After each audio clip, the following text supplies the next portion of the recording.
Shalom keluarga damai, kita berjumpa di dalam Sapaan Damai Sejahtera pada hari ini. Mari bersama-sama saat ini sebelum kita merenungkan firman Tuhan, kita mempersiapkan hati kita supaya firman Tuhan sungguh boleh menjadi penerang di dalam kehidupan kita. Mari kita berdoa. Tuhan Allah Bapa kami, sungguh kami bersyukur memiliki Allah yang seperti Engkau, yang menjadi Sang sumber terang di dalam kehidupan kami, yang boleh menuntun, mengarahkan di dalam kehidupan kami yang berada di dalam kegelapan ya Tuhan. Biarlah hidup kami dari hari ke hari semakin berjalan seturut dengan kehendak-Mu ya Tuhan. Biarlah firman-Mu yang sungguh boleh menerangi setiap langkah kaki kehidupan kami. Saat ini kami membuka hati kami Tuhan untuk diterangi dengan firman-Mu. Di dalam nama Tuhan Yesus kami berdoa. Amin. Keluarga damai, bacaan kita pada hari ini diambil dari Matius 5 ayat yang ke-14 hingga 15. Kamu adalah terang dunia. Kota yang terletak di atas gunung tidak mungkin tersembunyi.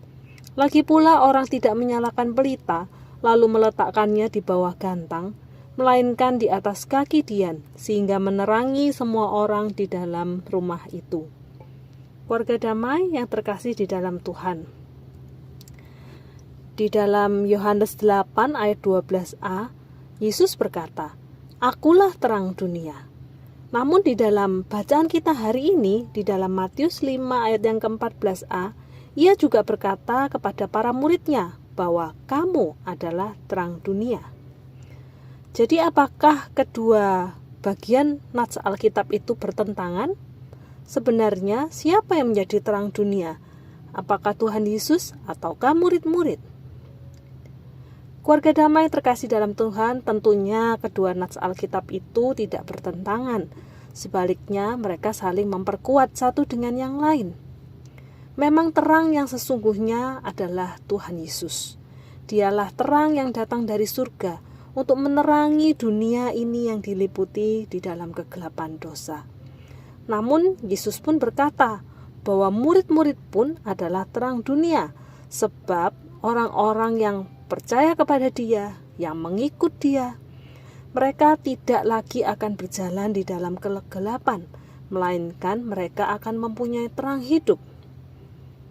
Murid-murid dapat menjadi terang dunia karena mereka telah memiliki Sang Kristus, Sang terang itu di dalam hatinya. Terang yang ada di dalam hati para murid itu akan memancar keluar. Karena setiap orang percaya yang berasal dari kehadiran Kristus di dalam hatinya dan ketaatannya pada kehendaknya. Terang Kristus itu yang juga direfleksikan oleh para murid melalui kehidupan, perkataan, dan perbuatan mereka. Karena itulah ungkapan Yesus tentang kamu adalah terang dunia itu bukan hanya ditujukan untuk murid-murid Yesus di masa yang lalu, tetapi juga bagi kita para murid di masa kini, termasuk Anda dan juga saya. Kamu adalah terang dunia. Maka jangan biarkan cahaya terang itu tersembunyi. Berkenaan dengan hal ini, Tuhan Yesus memberikan dua gambaran di dalam bacaan kita tadi.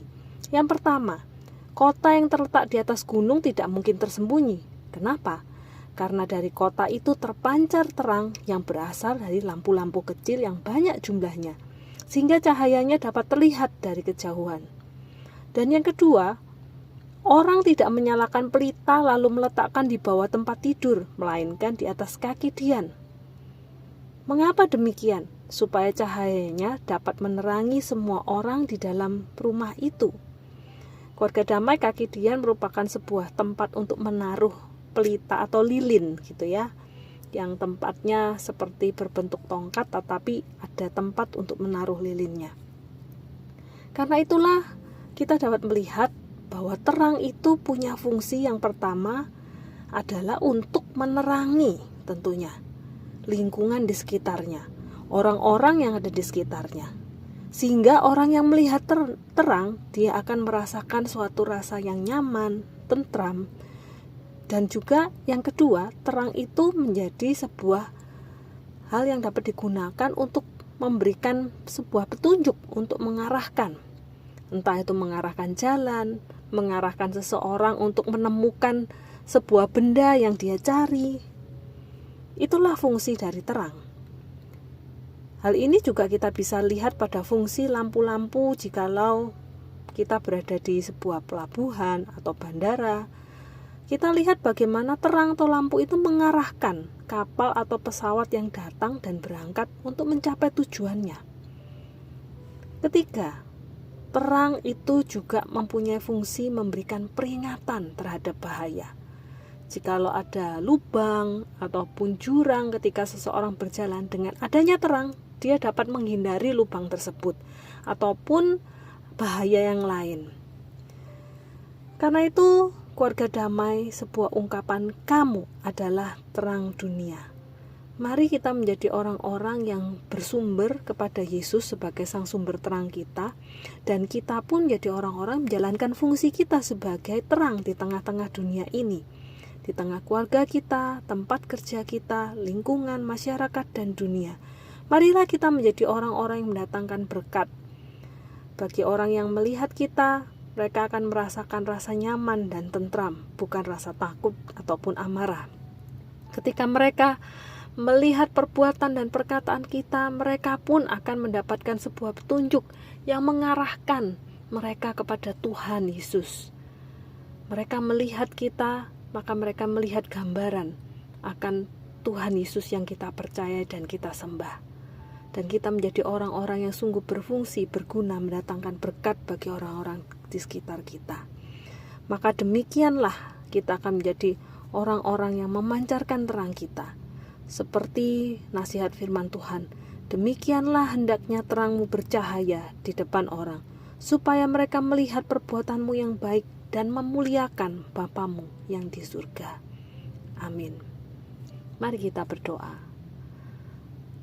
Tuhan, inilah kami anak-anak-Mu yang kami rindu Tuhan pakai kami juga menjadi sumber terang bagi orang-orang di sekeliling kami Tuhan. Karena kami adalah anak-anak Tuhan yang bersumber dari Engkau sang terang dunia itu Tuhan. Maka Tuhan sendiri yang juga akan memampukan kami untuk kami dipakai menjadi terang bagi orang-orang di sekeliling kami. Bagi mereka yang masih berada di dalam kegelapan, bagi mereka yang membutuhkan uluran tangan kasih yang dari Tuhan, biarlah Tuhan juga boleh pakai kami menjadi perpanjangan terang Tuhan. Dan tidak hanya itu saja, Tuhan yang juga pakai kami menjadi pembawa kabar baik, pembawa Injil Tuhan, bahwa kami memiliki Tuhan sebagai sang sumber terang yang telah menjadi juru selamat di dalam kehidupan kami, melepaskan kami dari kehidupan yang penuh dengan kegelapan dosa. Tuhan, biarlah hidup kami sungguh-sungguh boleh Tuhan pakai untuk dipakai memancarkan terang Tuhan, membawa kabar baik Tuhan, dan hidup kami sungguh boleh memuliakan nama-Mu saja. Inilah menjadi kerinduan kami Tuhan, di dalam nama Tuhan Yesus kami berdoa. Amin.